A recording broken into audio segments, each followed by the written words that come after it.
झालेली आहे। कोण नामदेव ढसाळ विचारणाऱ्यांवर गुन्हा नोंदवा अशी मागणी युवा पॅन्थर संघटनेच्या कार्यकर्त्यांनी केलेली आहे आणि आता सेन्सॉर बोर्डावर गुन्हा नोंदवा अशी मागणी युवा पॅन्थर संघटनेनं केलेली आहे। नामदेव ढसाळ अमर रहे, अमर रहे, अमर रहे, अरे रहे, अमर रहे, नामदेव ढसाळ अमर रहे, अरे धिक्कार असो, धिक्कार असो, सेन्सॉर बोर्डाचा धिक्कार असो, धिक्कार असो, धिक्कार असो, सेन्सॉर बोर्डाचा धिक्कार असो। पाय सेन्सॉर बोर्डाचं करायचं काय? खाली मुंडीवर पाय। सेन्सॉर बोर्डाचं करायचं काय? खाली मुंडीवर पाय। होश में आओ। तर सोलापुरात युवा पॅन्थर संघटनेची निदर्शनं आपण पाहिलेली आहे। सेन्सॉर बोर्डावर युवा पॅन्थर संघटना आक्रमक झाली असून गुन्हा दाखल करा अशी मागणी करते।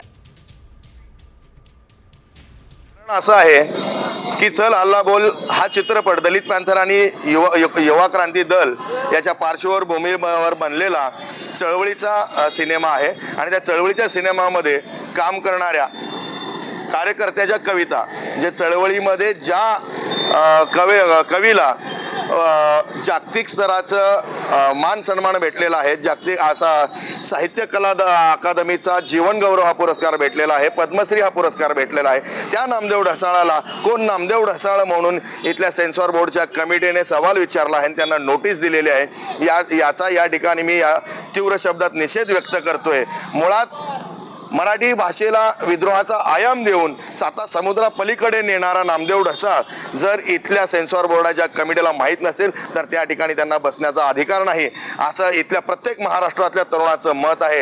या ठिकाणी तर आता याच संदर्भातला एक स्पेशल रिपोर्ट आपण पाहूयात।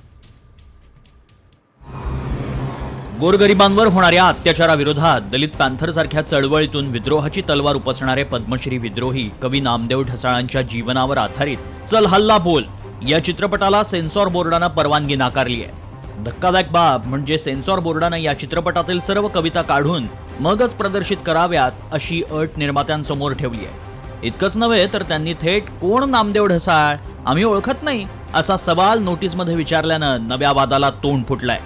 शिक्षण मंत्री दादा भुसेंनी या प्रकरणाची गंभीर दखल घेतली आहे। या निश्चितपणे समाजाच्या समोर मांडण्याचं काम त्यांनी कवितेच्या माध्यमातून केलेलं आहे।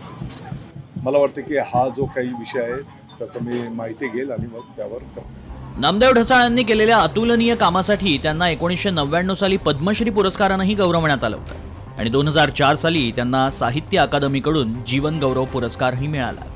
ब्युरो रिपोर्ट साम टीव्ही।